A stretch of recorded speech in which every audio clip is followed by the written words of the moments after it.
Right, this is going to be another episode of my donated discussion. So for this one, I am joined by Frisky, and you're a guy, if people remember the last episodes, he's a League of Legends guy. So where are we at today? Where are we starting? What topics are on your mind at the moment in esports? League of Legends, I'm assuming? Yeah, so just at least in terms of stuff that's been going on recently, I mostly I've been watching LPL as of recently. I actually do a little bit of work for Leaguepedia on the sides for the LPL, so I'm somewhat involved in that and really having to watch the matches. It's been a really interesting LPL season so far. I feel like it's different from the last couple. And I can just pick a team to start going through if you'd like. I'll do a bit of a, everyone I think is kind of knows about the top couple teams right now, but I'll do one that I think is going to sneak up on people, which is Weibo. Okay. So if people don't know, obviously the shock with them is that like the Shy went away, they made some player changes. So I think a lot of people kind of were out on them. So what have you liked? What have you seen that's good? Well, first of all, I think just already, at least comparing to how this team looked even at Worlds, I think they look better already now. That's going to be a hard sell for people because the Shy was such a big figure, and those two players, Weiwei and the Shy, made a Worlds finals. So even though that they were a kind of, what's the word I'm looking for? They weren't like, an actual finals contender team. And, they were kind of surprised a lot of people. But yeah, no, these two guys, ZDZ and Zhao Hao, ZDZ has looked pretty decent so far. And Zhao Zhao, I think, has looked, or Zhao Hao, there's so many Zhaos in the LPL. It's a nightmare that he plays on the same team as Zhao Hu as well, isn't it? I know. Yeah, it makes it even worse. Yeah, Zhao Hao and Zhao Hu. Yeah, no, he's looked really good so far. So if anyone doesn't know, those two guys were from Anyone's Legend, which is a team last year that was like second to last. They had their bot lane was Betty and Sword Art, who are two known players, but were god awful last year, and that's why they kind of finished bottom. But Zhao Hao he's been pretty well talked about for a while now, and him and ZDZ have been playing for together for a while, and moving them over has been kind of made sense to keep a jungle top dynamic, and they've looked good so far. I mean, and everyone else has looked pretty well. Light has kind of continued, maybe not his exact form from Worlds, but has still looked really good. Zhao Hu's still doing Zhao Hu things, and Crisp is I think he still gets slept on as one of the best supports, not just in the LPL but in the world. I mean, to be fair, it's a lot of very good supports in the LPL. But yeah, I mean, I think this team certainly maybe isn't going to be a title contender, but I certainly think if they continue their form, they'll certainly be a Worlds contender. Yeah, I mean, the part people don't think, as he was kind of set up there, anyone can go and look at the roster of BLG and fucking JDG and maybe Top and say like, oh, there's something to this. It may be even NIP, but like, I actually think after the first three I listed there, that next band is really debatable, mate. Like, as you say, remember, if there's potentially a fourth spot, this team should be right in the mix. Like, if you look at the teams that, like, LNG's kind of being a bit shaky, even though they obviously themselves directly beat Weibo. They didn't have the greatest start to the season.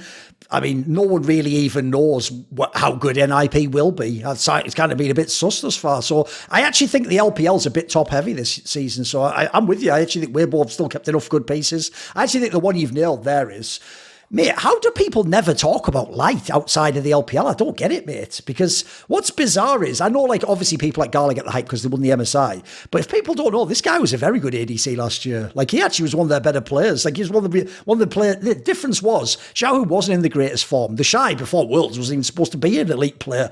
Light's actually the player on that team that I would have said was the reliable carry. Like, I can rely on that guy to get work done, And I'm with you on the Crisp one. I think people just got too much in their head of like he doesn't have Kerry as champion pool. I actually thought people's criticism was a bit harsh on the World. He looked pretty good to me. Yeah, and certainly criticizing him for not having Kerry as champion pool. I mean, you can criticize pretty much every other support for not having that. Right, yeah. Yeah, and Light, I mean, he's been really solid for the last couple of years. He was on LNG before Gala took over. And that's what maybe people kind of forgotten. Yeah, Gala's kind of been a bit of a step up from him, but like even then, like Light was still super solid. Even back when they had Ale and they had Icon, kind of back in 2021 when they made Worlds, he was still like really consistent. He didn't have as many, he didn't have as much like maybe full on carry performances that like you would see from like as a Gala or a Viper or somebody like that. But his form has continued to kind of level up, and he's continued to be better and better. And yeah, people just get slept on him because there's just I suppose just other maybe either more exciting ADCs or ones maybe they feel is better, but he definitely doesn't deserve to be. By the way, do you actually have any concerns about LNG? Because on paper, people were pretty hyped. I was as well when I first saw this roster. I was like, "Holy fuck! This could be like a top 2 team, top 3 team. This looks really strong." So it just hasn't started as strong. What do you think of this team? Yeah, I definitely had some concerns coming in. I mean, I've just a big Tarzan enjoyer, so just losing him already is just going to be a big step down. I was actually somewhat interested in the support change as well, where I thought losing, or maybe not losing Hong, they still have Hong, but they just brought in Mark and decided to play him more. Hong, I thought I still think Hong is a pretty decent support. And I just, even though I think Mark is decent as well, I just don't think he has as much to offer the team. But yeah, I think the big issue here is just the jungler. I think Weiwei just doesn't have, certainly as well of game sense as Tarzan does. You're still going to have, I think both solo laners have looked really good so far on LNG. Zika's, I think, continually, I think he's another very slept on player, just because, again, there's another lot of talks, but I certainly think if his form continues in the next year or two, he's definitely needs to be looked at as maybe one of the best tops could be in the world, and Scout is still Scout. As with the jungler and kind of support are really the main issues. And then Gala, even as good as Gala is, he can still have his, as I call it, Chinese ADC moments where he can just kind of pull the trigger down and then just kind of have some bad games. Sure. I mean, the main problem I have with that team is, as you say, bearing in mind one of your better players is supposed to be the ADC, it does seem like a weird support change because, I can get why people didn't like Hong because he did have some hints that, he became the player, if you're a casual fan listening, he became the player people focused on as, he's going to in or he cost you the game if you did, because obviously some of the other players were just really good, obviously Jungle, Mid and AD, at least in LPL, were mega, and then Zika came along, so he was sick in the playoffs, so there was one player left, so all the blame went on Hong. The weird thing about the mark changes, though, this is a known quantity. We all know this guy if you watch the LPL. He's just not a top player. I can see, my logic goes like this. I assume it's something like they just think he's sort of more of sort of does what he's told and his flaws going to be better, but I don't really know what ceiling this player is supposed to have. So that one is a bit of a whatever. The problem is, though, the rest of the team on paper could be a banger. I will say on the jungler one, I do think the fact that obviously this guy made the fucking run all the way to the World Finals is going to make people overrate him. The joke is, obviously, Jun, who was on BLG, didn't get to go to the finals, but that guy's a way better jungler, in my opinion. That guy's a monster. Oh, yeah. This guy's just an all right jungler to me. He's all right. And the problem I have is people are going to watch Worlds and go, good, haha, Tarzan is gone, he sucks. It's yeah, but domestically, Tarzan wasn't like that. He was really good, as you say. So, unfortunately, it is actually a downgrade on paper and probably in the server, too. Yeah, it's just, I hate when people say, why is Tarzan gone? He's, it really shows people don't watch the domestic regions, especially when he's been one of the best junglers in the world for the last, Dude, the thing that always puzzles me is when people will, because they themselves say Tarzan chokes. It's I agree, but to choke, you have to actually have the expectation you're going to be really good. And that is obviously built up by being really good. So it's the same logic as when people say, even though it's obviously more extreme because it's not even plausible there, when they say Chovy chokes, it's well, then you can't then also tell me he was never good and he was overrated in the first place. How did he choke then? You wouldn't be in position to choke. So, no, I think people, unfortunately, because he did it a couple of times, I think people have just run with that narrative. For Tarzan especially, it doesn't help, by the way, if you're a Korean import and you get that narrative, obviously. They're going to have a bias to the Chinese player if you're an expensive import. But I feel for whatever reason, it's almost like Reddit's ended that guy's career, sadly. Hopefully he plays again. I hope he just comes back to LCK personally. Yeah, I hope so too. I mean, maybe we'll get another break because I think he took a break from almost all of 2020 once he left Griffin. I don't think people get choking in terms of that. They think that, to choke, you have to at least have an expectation of being good. I think people still have hope for Chovy. I think just because they just watch him and just see his, sure, moments of brilliance more, and because LCK is a bit watched more, and to understand understand Tarzan more, you kind of have to use more of your brain, which obviously Reddit doesn't do.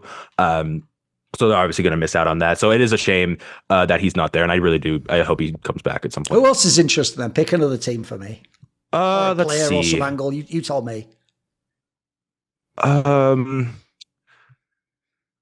Let's go with the weaker one, and one that I guess maybe isn't as surprising, but it's a big name certainly. EDG's kind of bad start. Sure.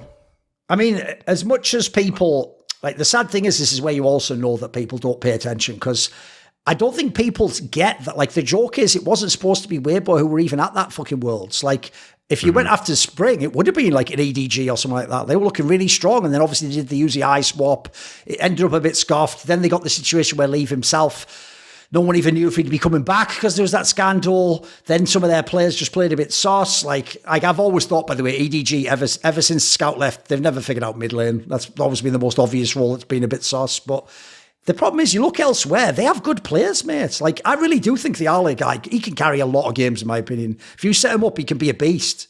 Like they have players that I don't think, if Leave has his head together, he looked awesome in that first spring split. He really did look like he was going to be like the joke was, people were talking about him and Piers as like the revelations at ADC in the world. Like, these guys were looking world class. So it's just sad, because I feel like if you look on paper, they should be able to get it together, but how is it so bad? I have some theories, and because of China, I can't completely know, but I have a little bit of idea. But first of all, if people don't know, because this stuff gets forgotten about so easily, EDG was second place in spring of last year. They had the same record in the regular split. Yeah, yes. in the regular spread as JDG. They just kind of fell apart. Yes. And once Leave left, they just completely kind of fell apart. I mean, yeah, it's Ale didn't have a great year last year. I mean, he's certainly somebody who can still carry games, but it is a little bit surprising to me. I mean, I think JJ even now still, he's probably, at least from the 4 games I've watched, he looks like the one who's most elo held. I mean, he still has some really good looking carry performances, and I think he's been a pretty good jungler for the last couple of years. My thought, because it's the most obvious change, is Mako leaving, and I wonder how much shot calling was lost from there. And Mako's somebody who's dealt with so many ADCs, is that I wonder, right, how well he was able to handle Leave. And now that Leave doesn't have, doesn't have as what's the word, tenured support as Mako. Vampire, this new guy, just came from their academy team. I don't really know a ton about him. He hasn't looked amazing so far. He hasn't been like a total inter, but hasn't been amazing. And I wonder how much he helped with that, because Leave hasn't looked super great in these last couple of games, at least the last few. They actually swapped him out for the BLG game, which that didn't matter anyway because BLG stomped them. But what was the point I was going to make? I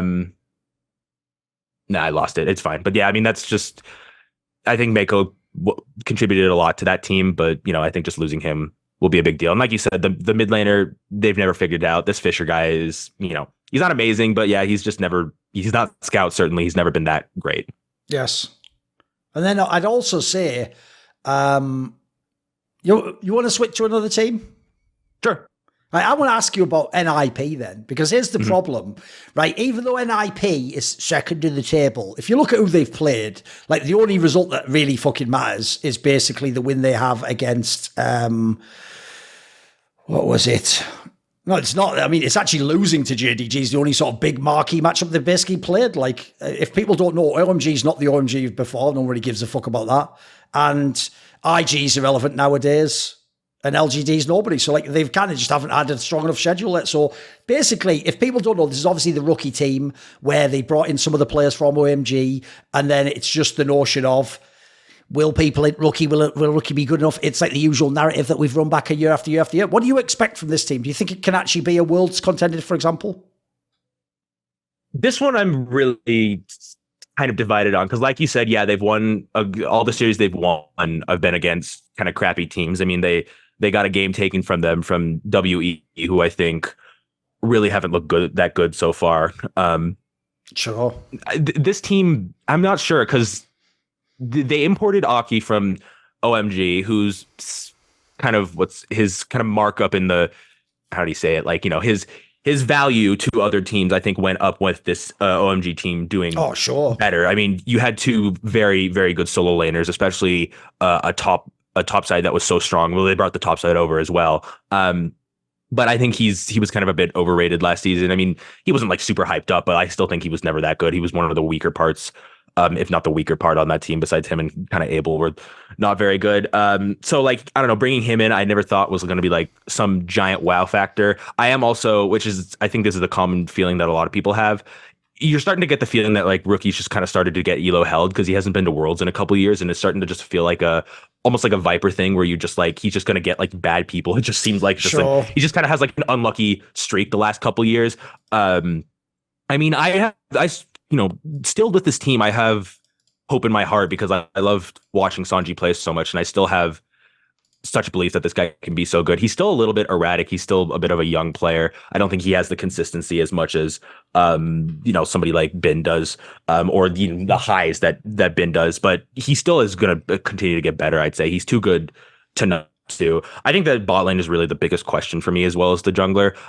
It's just depending on can this Photic guy, who's been decent before, he played with Rookie a couple years ago. Depends on if he can keep that level high enough to compete with other ADCs. Because I certainly don't think this team can be a title contender, because I think the top two are, you're not miles ahead, but pretty far ahead than the rest of the pack. I think if they get it together, they can make worlds. But yeah, there's certainly, because they've only beaten good teams so far, there's still just a lot of questions of where this team could go.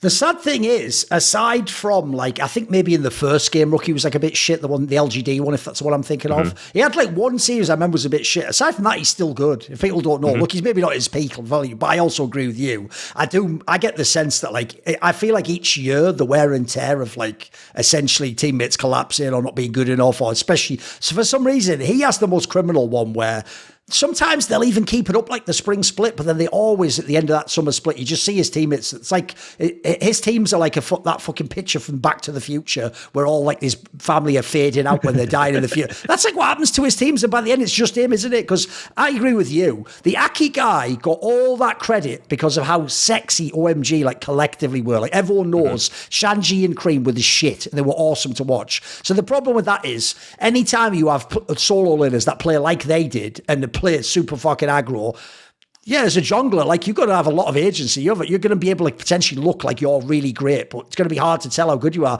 I think he's been a bit sus in this team, mate. Like, as someone who I've already always got those feelers out for, is someone going to int Rookie? I'm a bit scared, mate. I've seen a few games. He's had the odd game that was good. I'll give him credit. He's had a couple that were good, but I've seen a few games that were like, I feel like this guy's going to get exposed. I actually feel like he is. I'm worried. Yeah, I think he will. Just with other better junglers out there. I mean, I don't think he can hide behind his solo laners forever, especially against like the top teams. And I think even a team like TES with someone like Tien, I think can still expose him. What's tough right now is that it's the game, and especially in the LPL, it's so heavily like level 1 early game focused that if you really, if you don't get your start there well, then it can be really hard to catch up, especially with the new changes. And now that there's so much more to play for in the early game, you kind of have to be on it from an early amount, which is why so many like early game junglers are so much more popular right now. I think over time he'll just get exposed. I mean, I have hope that the solo laners can still pull through. But it's the better the region, the more, the worse of junglers you have is easier for them to get exposed, if that makes sense. Like, a worse jungler can, still do maybe better in a worse region, but like in a good region like the LPL and the LCK, like if you have a, even like a mid jungler, it's way easier for them to get strategically exposed. Sure. I mean, the funny thing is, you referenced earlier the Team WE squad. Mate, that is going to be one of the weirdest roster constructions I've ever seen. If people don't know, they have fucking Wayward, that guy who himself entered the aforementioned Rookie, and even fucking Knight as well. So shout out to him. And then you had fucking 4-4, who was on that EDG team that was kind of like, you just knew he'd never hold up in the playoffs, sadly, because he's just never been as good at the LPL as he was in the LMS. And then they have Prince, the Korean ADC who was on FlyQuest, who obviously just had a stupid ass year last year where everyone just fell apart around him. And then Iwandi, the support, is like, people know he can be good, but he can also be a meme. Like, what a fucking weird team this is. Especially because they're coached by Warhorse. If people don't know, it's won like fucking worlds. That was like the FPX guy, I'm pretty sure he was the coach of FPX. So like, what a strange team that is. Like, they're not going to do anything, but what an unusual mix of players, right? Yeah, it's a really weird one. Yeah, he was the guy who coached FPX and then coached Top Esports when they were in 2021. I didn't understand that team either. I kind of wish Fofo was better. Yeah, he didn't do well in EDG when he was on Rare. He shows flashes, though. It's the sad thing, mate. Yeah, exactly. Like, sometimes I'll think he's better than I think he is, but then it just never sort of made the big. When you get your big shot, it always feels like he blows it somehow. Yeah, he never kind of rises up to the occasion to stay consistent. Yeah, I don't know. Bringing Prince to this team was really weird. And honestly, I think there was only one WE series I haven't watched, but all the other ones I've watched, he looks like he's really taken his lessons from NA well, because he has not looked good so far, which it's really a shame. That's because sad, yeah. It's a shame because when he went to NA, I was so disappointed because this guy I thought was going to be what Pays was. I mean, he looked amazing in LPL when he was on LCK, excuse me, when he was on Sandbox. Sure. Him and Kroko, I thought were going to be kind of the next big things, and now they're kind of both here in weird teams. But yeah, this team isn't really going to do anything. It's just I don't know, maybe they can make playoffs just because everything's, with LPL and things are, I think, a little bit weaker right now. A lot of the bottom teams, things can shift up a lot. But they're certainly, they're not going to compete for top 6. They're not going to compete for Worlds at all. By the way, what do you actually make of this RNG lineup? Because this is the one where, if people don't know, they have Breathe, Wei, Tang Yuan is the mid laner, and then LWX and Ming are the bot lane. So, you have some massive fucking names there. My obvious problem is the Tang Yuan guy. That's where I feel like it's going to hinge, right? Because some of these other names, if they have a good year or bounce back, there's some good names in this team. Yeah, there absolutely are. Yeah, I mean, when did Xiaohu go? Xiaohu went in 2022. This Tangyun guy, I don't think has definitely been what Xiaohu is. I mean, it's going to take a while to get to what he was in RNG, to be fair. But certainly the last couple of years, I think that I thought Wei was at some points looked like the best jungler back in 2021. I think he's been decent since then, but I don't think he's been world-class level. Breathe is still extremely strong. I mean, this shows how strong the top lane it's amazing, isn't it? Role is, especially in LPL. It kind of went from LCK to being the top lane region to now it's LPL with how many different guys there are. LWX is somebody I always have questions about. He's just justifying him right now, mate. He's a bit saucy, isn't he? Yeah, I know. Yeah, he's just a Chinese ADC. I always just call him. I mean, he's for so much of his career, he's just never really gotten out of just he can have just his amazing performances, but then just have games where he just ends. And I think he does it a little bit more than others. And I don't think his so many of these ADCs can have super high highs but still end. But I don't think his highs, especially in the last couple of years, have been what Gala's highs were, for example. So I think the problem is that if you still have a lot of those ends games, if you don't at least have some level of character performances, it's going to look much worse on them. I mean, I would think Ming would be the guy to do it. Funny enough, he was the guy who was coaching Gala for a couple of years and made him a pretty dang good ADC. But yeah, no, I mean, I was thinking for a while that Ming was actually going to leave this team. I think it was rumored that he was going to go. I mean, I wish he would at this point in time. I would too, yeah. Yeah, this is just a team of they didn't feel like. And by the way, that would also be the dream, right? Imagine if he actually went and played with Jackie Love. That would be a fucking insane too. That would be the true dream. I mean, Jackie Love still got Mako, which is pretty good, but yeah, I would have loved to see him with Ming probably a bit more. Yeah, but this team just is going to be like a playoff, a back of the playoffs, just kind of average team. I don't see them making enough big strides, pretty much, unless this Tangyun guy suddenly pulls he gets something going and is able to get really good again, or if Wei's kind of been able to get that really good form that he had when Xiaohu was in the top lane in 2021. Other than that, yeah, they just have good players that will be able to do better than some of these other teams, but just not more than that.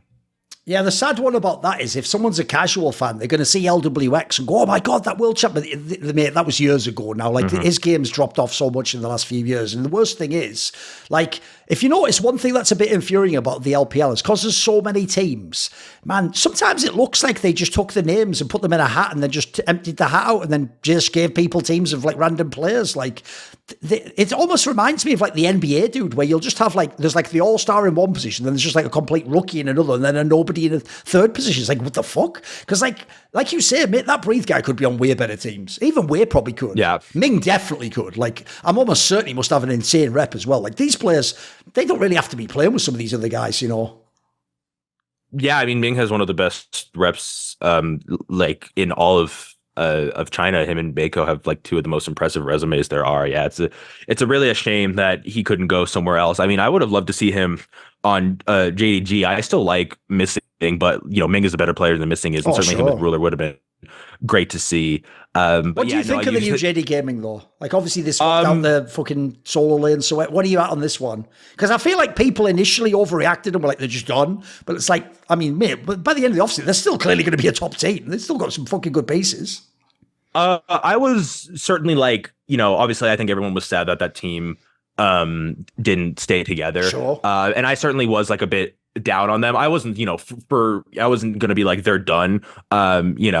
Yagao is still, not it's an amazing player, but he's still an effective player at his role. So I still, I didn't think like the team was going to fully fall apart. But I've been pretty impressed with them so far. I think, Flandre has, the last couple of years, he's kind of what people don't realize is that since he was on EDG, his like what people who watch China, what he was known for, that wasn't the case. He was a bit of well, I guess he's always kind of a weak side player, but he was a weaker player when he was on EDG, even though he won the world championship. But when he was all the way back on Snake Esports back for a few years, then that's when he was an amazing underrated player, kind of an Elo Hell player team, kind of like the Keen of China in a way.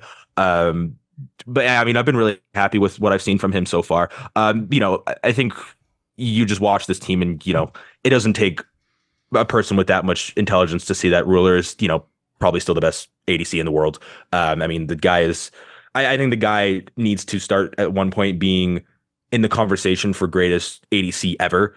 I think him and Deft really need to go at it because especially his consistency has been mega over the last couple of years. I mean, he's probably I think he's probably been more consistent than Deft has been, certainly in recent years. And, Uzi has never really had the consistency. He's just kind of had the mega performances. But I mean, having Ruler alone is already going to make your team a lot better. And I think depending on how BLG looks, but I think BLG is the clear favorite right now. I think they're a team that can certainly, give runs for the money to BLG for the top title. Yeah. I'm just not sure. Yeah.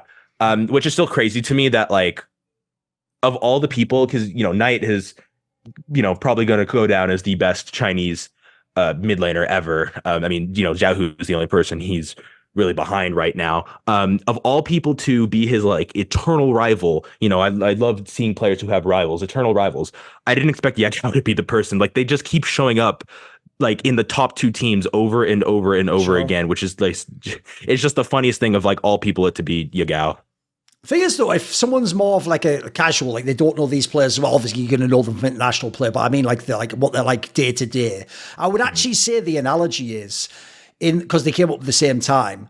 To me, Yagao and Knight is like, obviously people often make the Niski comparison for Yagao, right? Because he's just such a player that'll play for the team. To me, Knight's more in the vein of like the humanoid. He's like the guy who's just going to beat you with mechanics. He's going to be a better mid laner and it's about being the star player, etc. So the thing about the Yagao though is just like Niski, because people never think he's individually the best at his role, it feels like they underrate like the team impact he has though. Because mate, these two guys, everywhere they go, the teams just get good. They look coherent, like they just fucking play well. Other players have career best performances. So like the one thing I've learned you never do with either of those guys is underrate them. Like I don't ever underrate Yagao now, mate. Look, if someone tries to tell me he's better than Knight, now I'm gonna have to sound like I'm a hater, but the guy everywhere he goes, it just works. His teams are just good. Like this guy just fucking makes teams work. He's a fantastic player.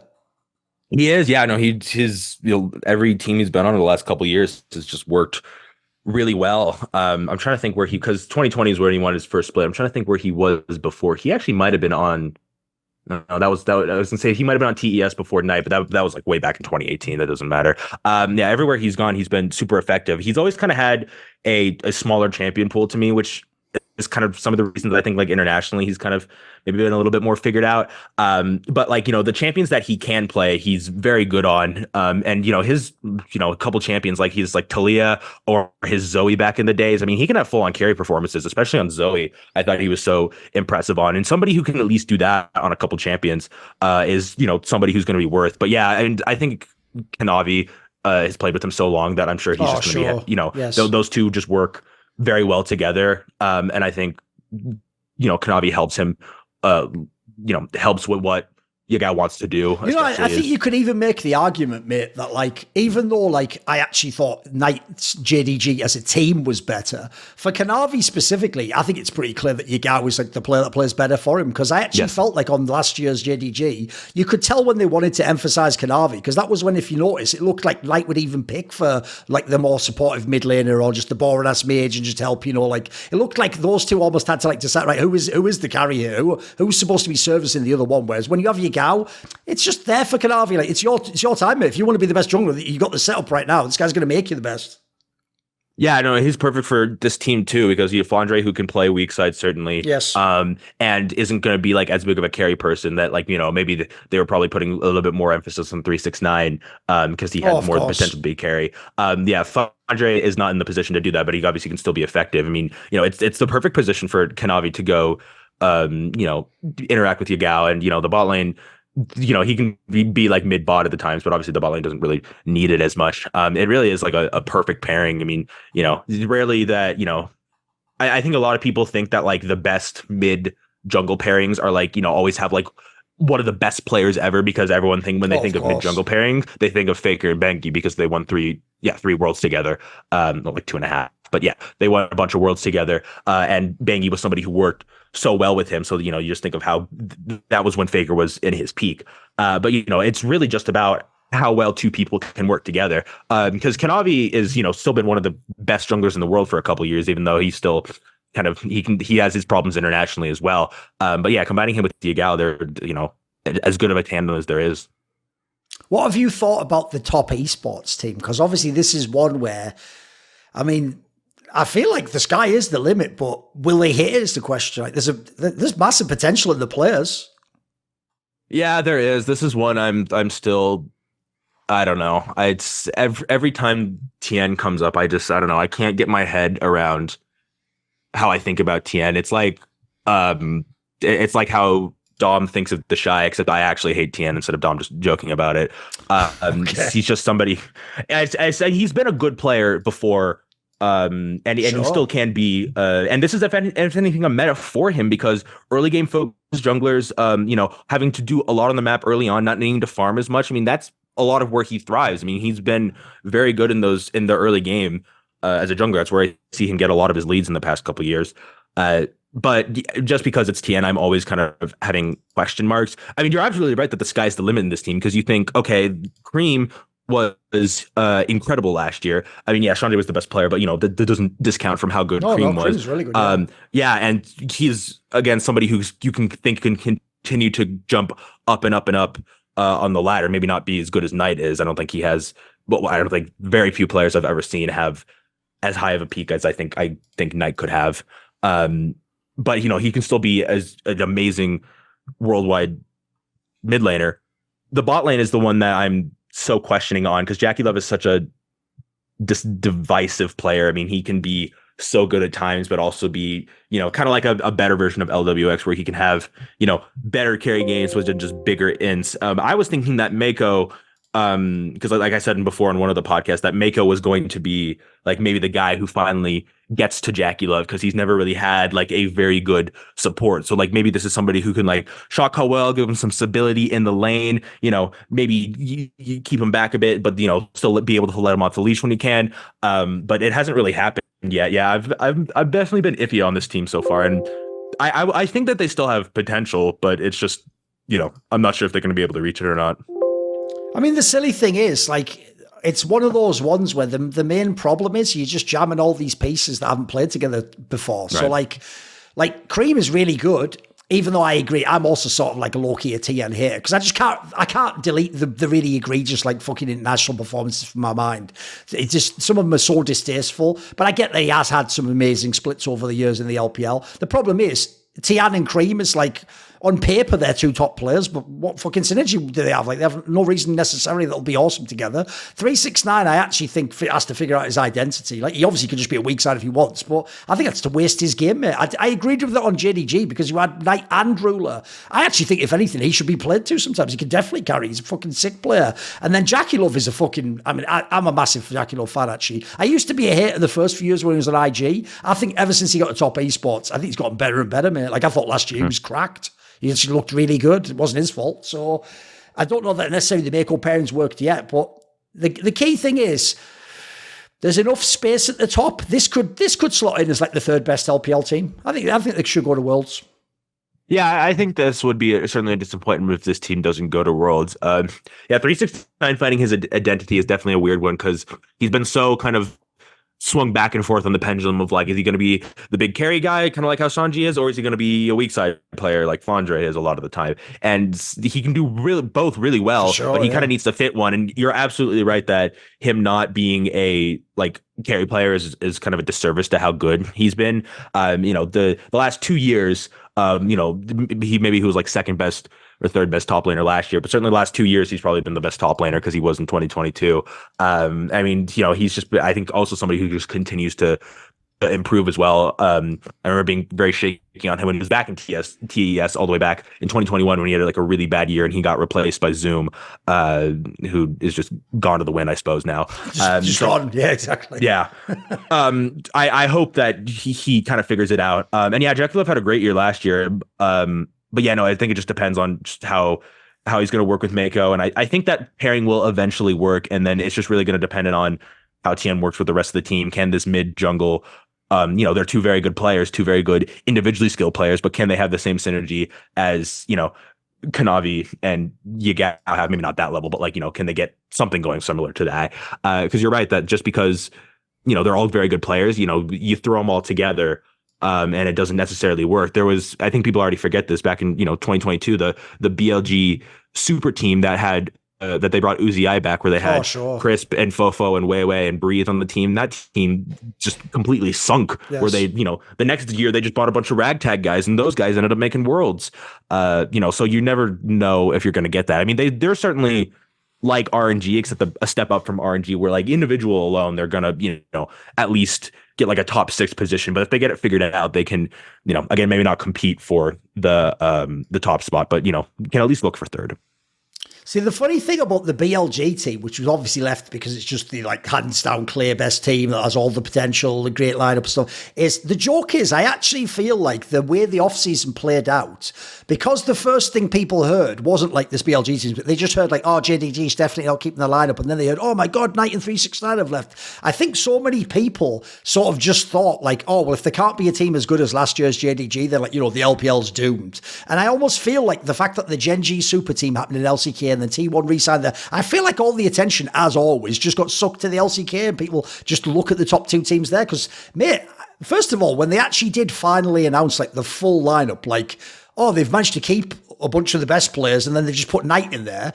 And then also, like, you watch the first games they've played, like, mate, everything's tracking awesome for me. Like, as a massive Knight stan, I was kind of bummed when I heard about the JDG thing. I'm fine now. I'm actually liking this team. This is a banger team. I think this could be the number 1 team in the world, right? I think they could. Weirdly enough, this is a little bit. The first couple of games, I wasn't too sure on this BLG team, and not necessarily that they weren't the best. At least, let me explain a little bit, because it's not like I don't think they're the best team right now. They are. I think I was just so used to how good JDG was last year that I just saw like this team, and it felt like not as good as that JDG, that it was kind of like almost like a letdown to me. And then to me, I also thinking like, if this is the ceiling of LPL, it was like the Gen.G, the T1 team's going to be better.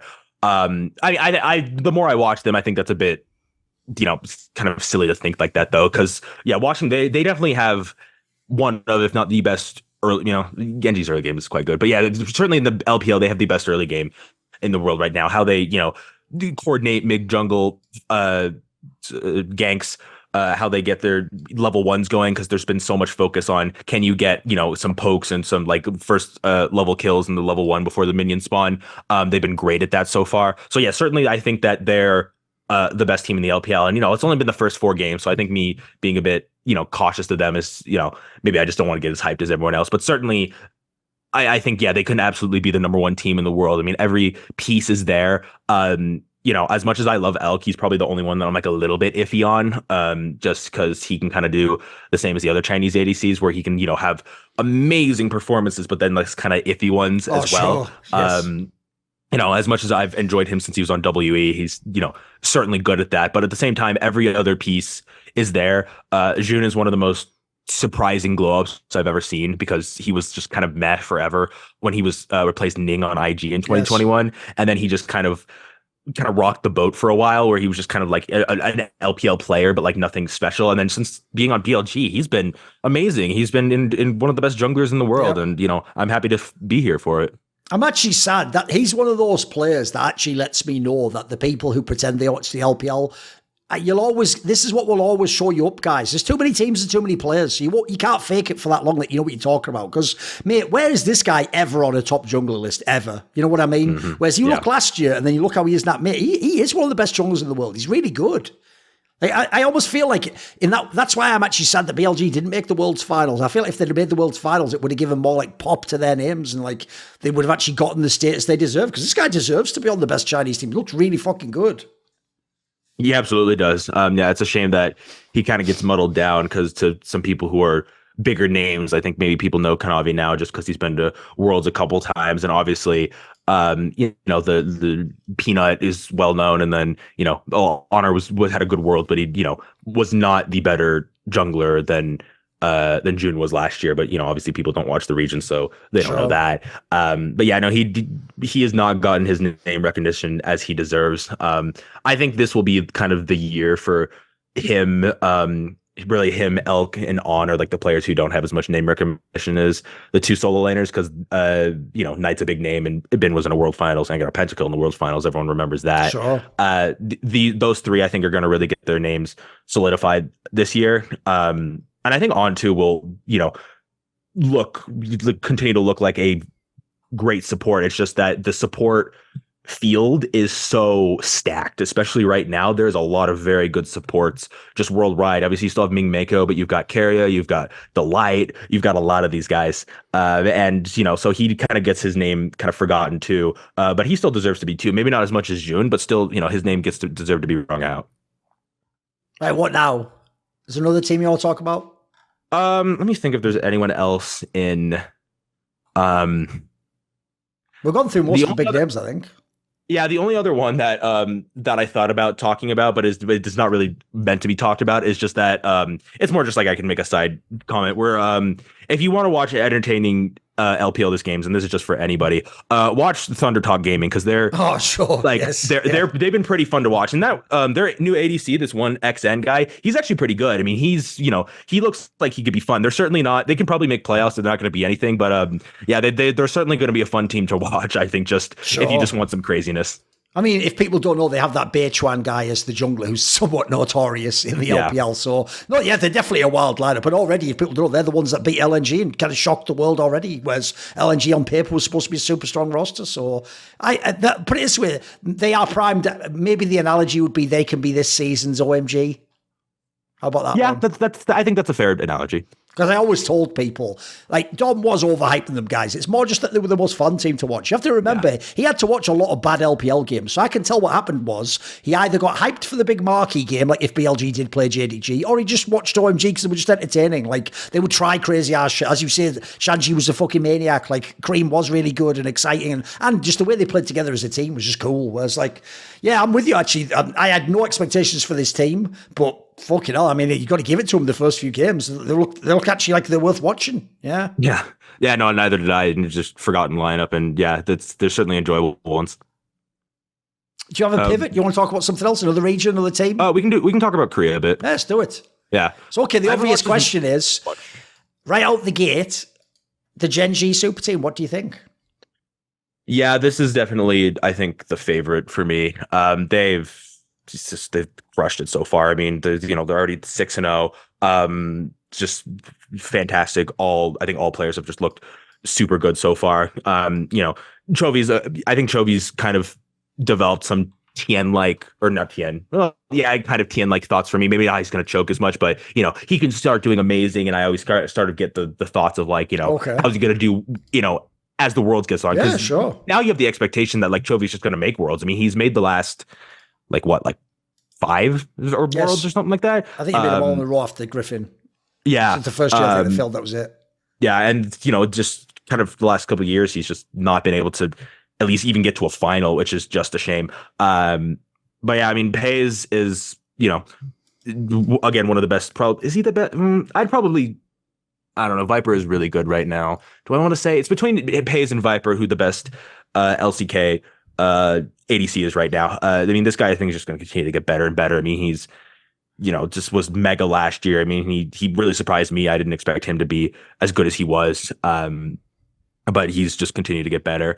Lehans has actually looked pretty decent so far. I thought it would, I thought he'd be a downgrade from Delight. I mean, it still kind of is, but like, he's keeping up with his name so far, so he's doing well. And then, I think Canyon's always going to be good, even if he's not like, even if he's not like gut strategically or like synced up with the team as well. He's just a mega carry jungler when he can be. I mean, he doesn't always need like a good team. He can just carry purely on his own. He's going to go down as one of the greatest junglers ever, which I think some people don't. I think people should talk about him more like that. I don't think they always do. I mean, every piece is working really well. Keen is still Keen. I have high hopes for this team. I think this, of all teams, I feel like could be the one that Chovy gets it done. I mean, the obvious fear is, because like you say, the best thing about this team so far is everyone's fear with the super team is just that, like, fundamentally pieces just won't work. And as a result, the pieces aren't super anymore. And then you either end up with someone elo held or it's just kind of like it collapses in on itself. That hasn't happened at all. This is actually kind of the dream when you make a super team. As you say, if you go across all the LCK games, collectively, everyone's managed to have their good games. Even Lehens has had a few kind of globe games where if people thought he was kind of just whatever I know he was like all LCK first team, but that was just because they bought the whole team. I actually thought he was a bit overrated last year. He actually looked pretty good so far. I could sort of see why they maybe picked him up, even though I would have kept Delight myself. And then, the obvious joke is, like a lot of Chovy teams, they now look like they should win the LCK, then go to the international tournament. But then obviously, we don't know what happens. That's the mysterious next part, because I'm with you. But the problem is, I have to say, I'll put my cards on the table, mate. I have done the exact same statement about Knight and Chovy every year. All I do is when they don't make it at the end, I go, this is the year, though. They're definitely, and then I've done that like 3 or 4 years in a row now. So I'll put it this way. This better be the year. How about that? It has to be the year, because if it isn't, I'm sort of losing hope almost, No, I know. I'm the same way. Where like it's really for both players. I mean, maybe Knight a little bit less than Chovy, but certainly with Chovy, especially both his 2022 and 2023 teams. I really am like, this is the year. But it is like every year. You say that you're like they lose, and you're like, okay, next year, and you just hope that the next year is going to be it. I mean, it's really what I've learned about him is that it doesn't matter like who you. I think it's not just going to matter who you put him behind him. I think he's going to, at the end of the day, still need to have not as heavy of choke performances in the major competitions as before. Because, obviously, like when you have Peanut's going to choke because it's Peanut. That's what he does. But like, somebody like Canyon obviously is going to be way more confident than Peanut ever has been. Pays is going to be extremely confident, and even still was, even at Worlds. He wasn't amazing, but he was still pretty competent, I'd say. It's really just going to come down to can Chovy, not choke pretty much. Sure. Oh, by the way, there's actually another thing I'll also give credit to Gen.G. I actually had my concerns, even though obviously Canyon's a stud. I had my concerns that, like, I agreed with Monty. I did think a lot of the macro was just Peanut, quite frankly, and being a mega veteran. Like, when I actually look at this team, dude, the macro's not even bad.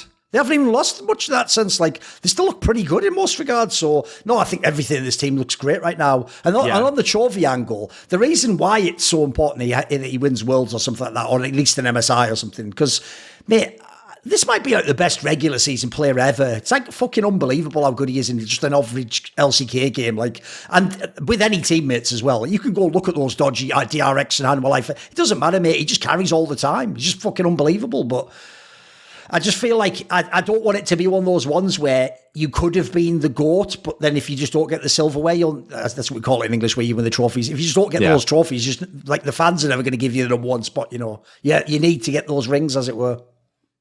Yeah, he definitely could be somebody like that, and it actually is a little bit similar to your boy Aaron Rodgers, who probably deserves to be considered. He's at least he's probably the most gifted quarterback I've ever seen. At least, just everything's perfect about him. But he doesn't have the silverware, so people aren't going to put him in the conversation as much. Unfortunately, I hope Chovy will get it done.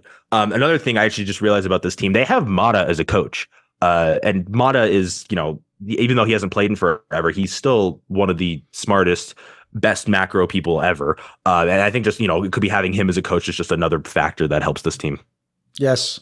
And then also, I'll just say, like, I don't know what the fuck was going on in Damwon after watching this team. Like, how Canyon went from looking sus as fuck last year to like just being really good again. Like, even Showmaker's really good on his own. Like, dude, there's something weird must have been going on in that team the last few years, I feel like. Because these players on paper were always good, but they would just like take turns almost off like a shit split or just an underwhelming period. But they both look really good now. Like, Canyon looks right back to his best, mate. Mm-hmm. Yeah, that Damwon team, especially I watched that KT series, and God, what a mess that was. Yes. This Damwon team is certainly the team I have worries about. I mean, I think, if we look at the Damwon team, Kingdon still keeps getting spots in good teams. I'm not sure how people haven't seen the writing on the wall at this point, which I'm not sure people didn't see it, who like make teams. He had like 2 good games in a World's Finals, which is why he got the MVP. And now he's getting on to top teams. And he's a little bit different than Zika, but he's still kind of similar. We'll get to him in a second. I didn't think that he deserved a spot like this. Aiming's the one I've been disappointed in so far. I loved him last year in KT, and I was really hoping that this was going to be the year, for the first time in a couple of years, that KT gets a crown. Maybe not a world's crown, but a split crown. I loved how well they looked. They weren't, all 5 of the best players weren't the best as they were voted, but I thought that they were going to be the ones to get it done. And then really since like playoffs, they just kind of continued to shit the bed further and further, and then they just didn't even do that well at Worlds. I mean, this guy can still be really good, but maybe he's maybe there's something missing now that he's not with Lehans. I mean, Kellen's been on D+ for a while now. I think Kellen was the person who replaced Beryl, and I played with Duckdom for a little while, I believe. Yes. He's, I don't know, he's never been like, Beryl's never been like that amazing, but I think was never as good as Beryl was. He's just been kind of a meh player. He's a player where I genuinely don't know how he gets on these teams, mate. Like, he's had Deft last year, and now he has fucking Aiming, and like, it's not like Deft looked worse, but Aiming looks way worse. And then all collectively, they're just not. It just makes them not a stronger team. Like, I don't even get it. Like, I don't know if they're trying to, if there's some like secret, if he's supposed to be like part of the shot caller or something. Fuck knows, because I don't get it. Because what I see in the server, I've never been impressed by, mate. He's just a whatever. It's a totally meh player to me. So I don't know how he stays in an org like Damwon. You'd think they'd have their pick of other players, right? Right. I mean, here's the thing. I'll at least give credit. Like, I might make out like Beryl's a meme, but you do hear stories like apparently he could like shot call, and obviously he does have the weird picks, and he clearly has like a mind. Like, so there's something going on there. At least like if you give me sort of like something to work with. I have no fucking clue on the Kellen one. Maybe here's the thing that even makes me feel like it might go the other way, mate. Because sometimes the way you stay on teams is you're just like the player where it's like you don't ever carry, you're not ever good, but you don't like. You're not the main problem, if you know what I mean. And as long as you're not the main problem, if you just don't seem like you're an issue that needs to be solved, like an example would be, I know in Counter-Strike there are players where you might think they're shit if you watch them in the server, but if you heard the voice comms or you saw like the group environment, they're just not a big ego. Like it's the opposite. They like make room for other people, or they're quiet when they need to be. It lets other people talk. Sometimes that can kind of be a plus in a counterintuitive sense, because obviously you don't want too many stars and too many egos and too many people talking, but mate, surely there's someone could do this job better than this guy. Because I feel like if you changed in this team, if you changed the fucking support, and I mean, I actually think that's it. I think it's mainly just the support. Like, obviously, like you say, there's better top laners out there. But then again, is D+ in a position to get them, But I feel like if you look at it, like, the Lucid guy has looked good, mate. I can see why there was that hype. I can see why people thought he was going to be excellent. It's a nice gamble, especially obviously if you, I'm assuming, made a nice bit of money getting fucking Canyon out there. Showmaker actually has looked better. He's actually looks like he's maybe got his shit together. I agree. The aiming one's the bomber, because that guy, I mean, he really could be the one that won your games in KT. It hasn't really happened so far. The thing with D+ I have is like, it's a long split. If they can maybe get like a nice little run going, they could be a solid team, but it's not. The problem is when you have the Damwon name, your brain will always want more. You'll always have that expectation. They could be a great team, but I don't know yet. As of now, it doesn't look like it. It looks like it's kind of a bit okay. Maybe dark horse potential. Maybe, but yeah, isn't going to be, I think, the team. And I think the same with the KT team has, done decent They've so done far. fuck all, haven't they, but they won't do anything either. Yeah. Right, you hinted at it. Let's do the pivot. In fact, this might be the last team we talk about. Let's do Animal Life, because this was the one that actually when I initially saw it on paper, I was surprised so many people were down on it. I was like, this could work. But the problem is, when you actually watch them play, fucking hell, there's problems on this team. Like, mate, Viper really is just another player like Rookie, where it's like, how do you attract these players? They've both won worlds, but you also, when you're not winning worlds, just attract the craziest like inters and people who just have the shittest split of their career when they play with you, I don't get it, because they're so good, these two players. Like, I think this guy's still completely cracked. Like, part of me still wants to say he's like the best ADC in the world, mate. He's bonkers. I know Ruler's like super clean and but mate, if I just talk about like, if I was watching like a pro view, this guy is cracked out, mate. He's so good.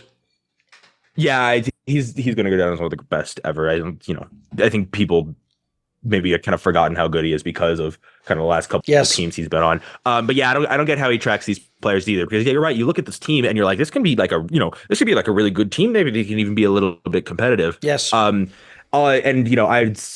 think I heard Monty talking about this when I was watching the Summoning Insight a little while ago, but I had the same kind of opinion as a lot of people did, that after 2022 Worlds, I wasn't necessarily like he's going to be great, but I was like, Zika, I think he's finally arrived. I think he's going to be like maybe not like that good anymore, but like I think he's going to maybe keep like a competitive level. Man alive, this guy, Jesus Christ, he's not. I was very wrong about him. He was okay last year, but he has not looked good so far. Dude, the craziest thing with him is he doesn't even do, like, the obvious analogy for me, if someone watches LEC, is, the top laner Adam was famous for having weird champion pool, and he just picks his champions every time they're available. So the joke is, you should tell people, ban, Olaf and fucking Darius. So, right, that's what people used to say about Zika, but he doesn't even play to that strength half the time. Like, he'll just play fucking Azir and stuff. I don't get it, mate. Like, if you have a player like that, I actually think you should cynically draft. You should give him a every game it's up. It's been what it's the reason why he's in this team, presumably, right?